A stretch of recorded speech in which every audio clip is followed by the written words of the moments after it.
Halo, materi kali ini membahas mengenai ekonomi internasional. Mari kita memahami jenis-jenis kegiatan ekonomi, dampaknya, dan juga cara pengembangannya. Apa namanya? Aku mau cerita dulu nih. Setiap pagi sebelum berangkat kuliah, aku selalu memulai hari dengan secangkir kopi hitam. Tapi, pernahkah kamu berpikir kenapa harga kopi bisa naik turun di warung langganan kita? Atau kenapa kopi lokal bisa dijual mahal di luar negeri?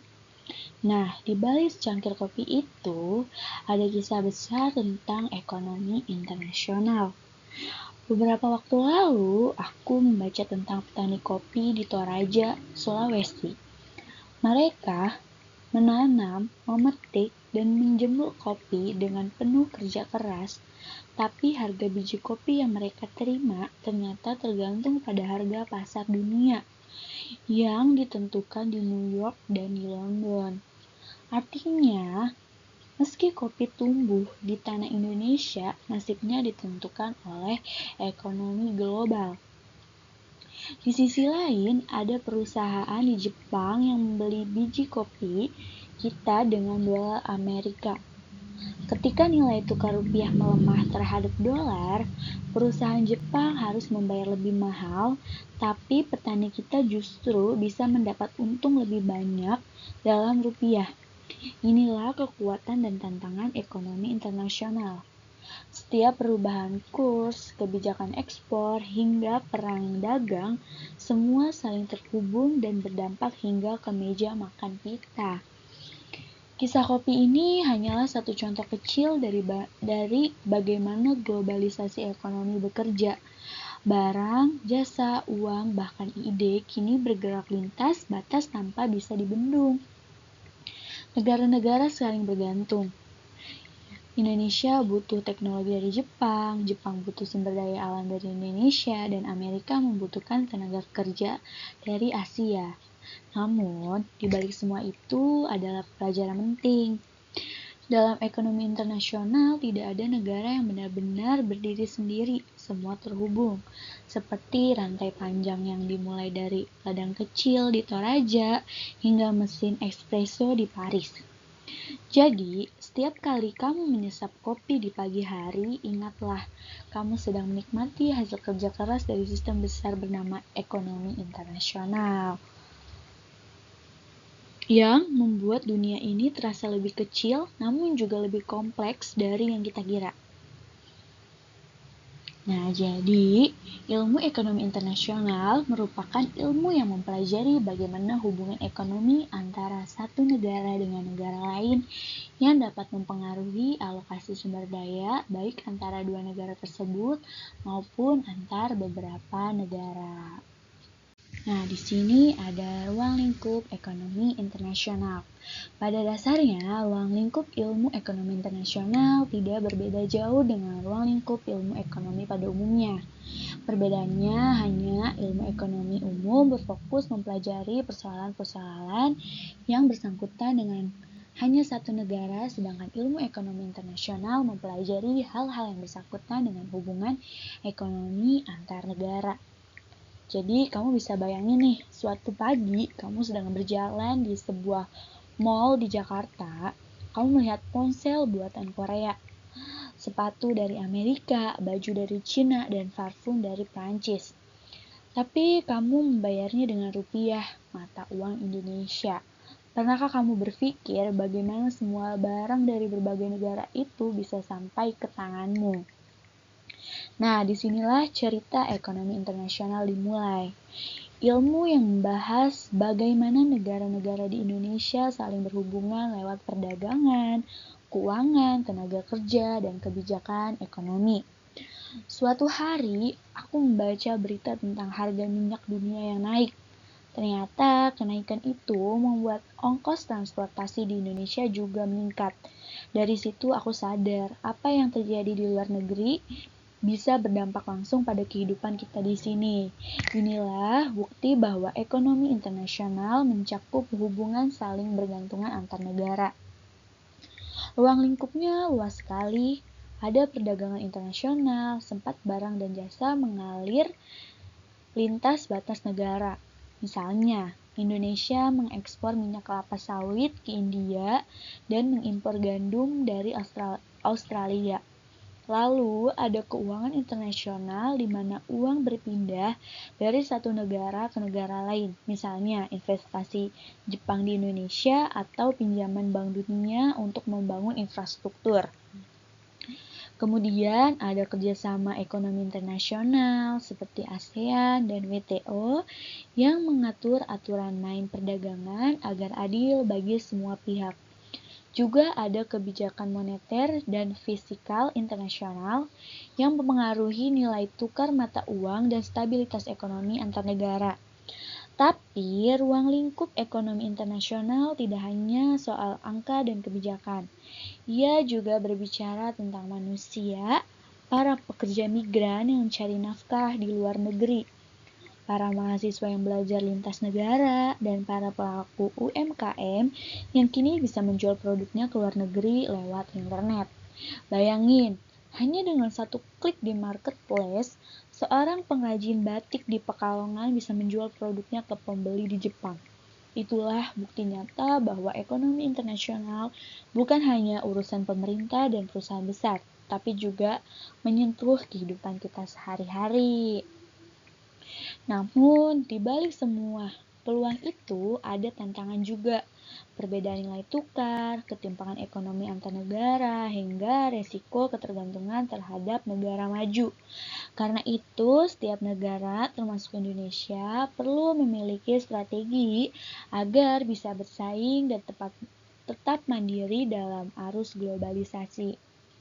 Akhirnya, aku menyadari bahwa dunia ini bagaikan satu pasar besar tanpa batas, di mana setiap keputusan ekonomi sekecil apapun bisa berdampak ke seluruh penjuru dunia. Jadi, ketika kamu memakai baju buatan luar negeri, minum kopi lokal, atau menggunakan ponsel impor, kamu sedang menjadi bagian dari ekonomi internasional yang luas dan menakjubkan. Dan disitulah keindahannya, dunia yang berbeda-beda kini terhubung menjadi satu melalui ilmu, kerjasama, dan peraturan ekonomi. Nah, selanjutnya di sini ada perbedaan yang lebih nyata antara ilmu ekonomi internasional dengan ilmu ekonomi umum. Yang pertama ada perbedaan dalam uang.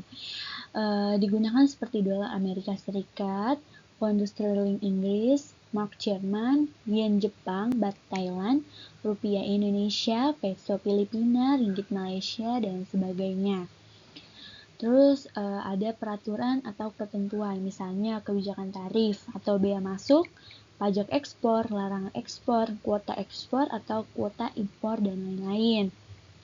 Nah, derajat mobilitas sumber daya, ketentuan-ketentuan pengiriman tenaga kerja Indonesia dan Malaysia merupakan contoh mobilitas sumber daya yang dalam hal ini sumber daya manusia.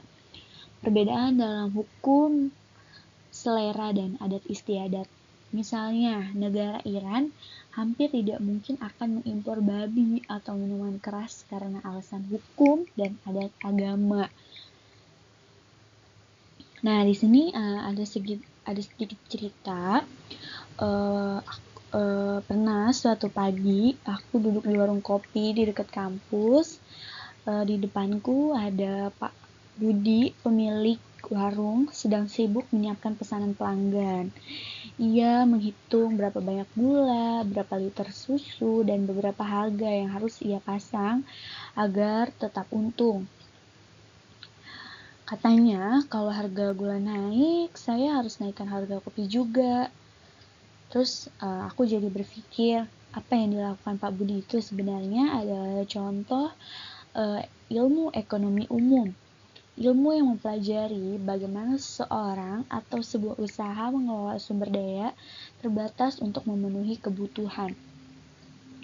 Ia melihat permintaan dan penawaran, menghitung biaya produksi, dan menentukan harga jual agar bisa tetap bertahan.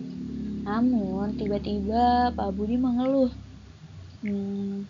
Katanya entah kenapa harga gula naik terus. Katanya karena impor dari luar negeri lah lagi seret. Nah, dari situ aku mulai melihat perbedaan nyata. Kalau tadi Pak Budi berpikir soal usahanya sendiri, itu ekonomi umum. Tapi saat ia mulai berbicara soal impor, gula dari luar negeri itu sudah masuk ke ekonomi internasional.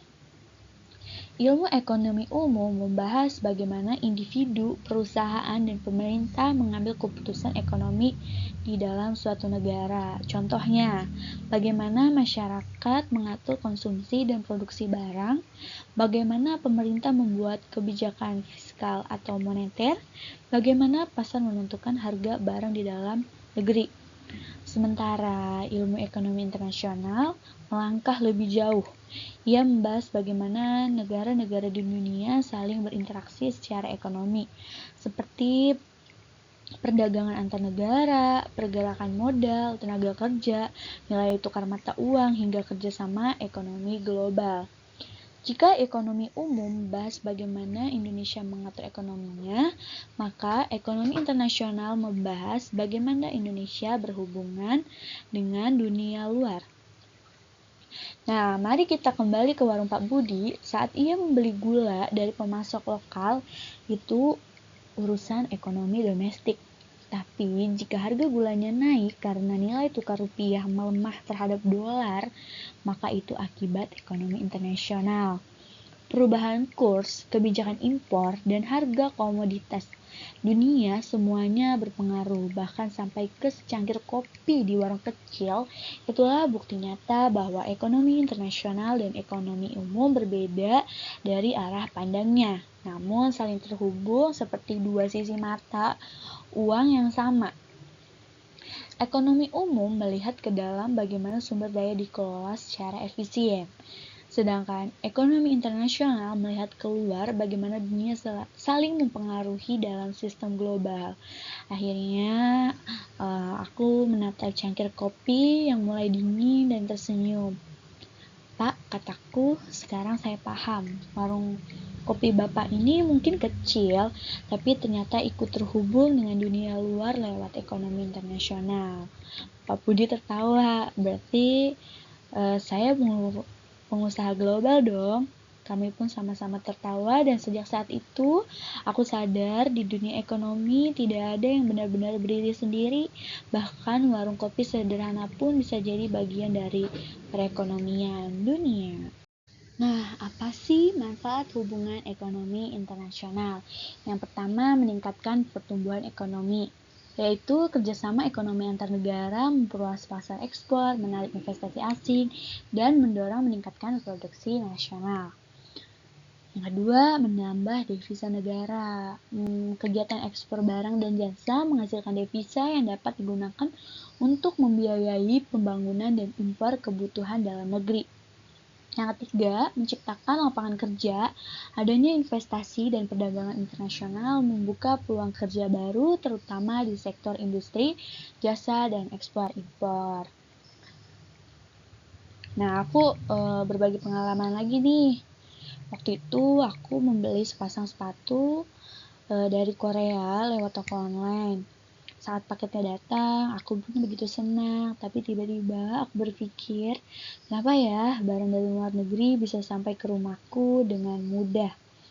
Ternyata itulah hasil dari hubungan ekonomi internasional. Negara-negara saling bekerja sama, saling menukar barang, jasa, dan modal, dan dari hubungan itu banyak manfaat besar yang kita rasakan setiap hari. Contohnya, dari perdagangan internasional Indonesia bisa menjual kopi, minyak sawit, dan batik ke berbagai negara.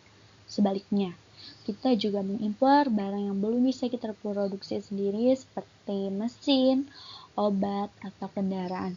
Hasilnya, ekonomi tumbuh, lapangan kerja bertambah, dan masyarakat makin sejahtera. Hanya itu, hubungan ekonomi internasional juga membawa transfer teknologi dan investasi asing. Perusahaan dari luar membuka pabrik di Indonesia, melatih tenaga kerja lokal, dan membantu meningkatkan kualitas produksi kita. Dan yang paling menarik, hubungan ekonomi internasional juga menumbuhkan persahabatan antar negara. Dari kerjasama ekonomi, muncul kepercayaan dan perdamaian. Karena saat negara saling membutuhkan, mereka belajar untuk bekerja sama, bukan bersaing secara merugikan. Jadi, setiap kali aku memakai sepatu dari Korea dan minum kopi dari petani Indonesia, aku sadar aku sedang menikmati hasil nyata dari hubungan ekonomi internasional. Sebuah jembatan yang menghubungkan bangsa-bangsa, membuka peluang dan membuat dunia terasa lebih dekat. Nah, yang terakhir di sini ada faktor-faktor penghambat perdagangan internasional. Yang pertama, tidak amannya kondisi negara. Adanya peperangan, kerusuhan, negara lain akan merasa takut dalam melakukan perdagangan. Yang kedua, kebijakan ekonomi suatu negara. Setiap negara mempunyai kebijakan ekonomi yang berbeda-beda. Terkadang kebijakan tersebut ada yang menghambat proses perdagangan internasional, contohnya pembatasan jumlah impor. Yang ketiga, kebijakan impor suatu negara, salah satunya dengan menetapkan tarif impor yang tinggi untuk melindungi hasil produksinya sendiri.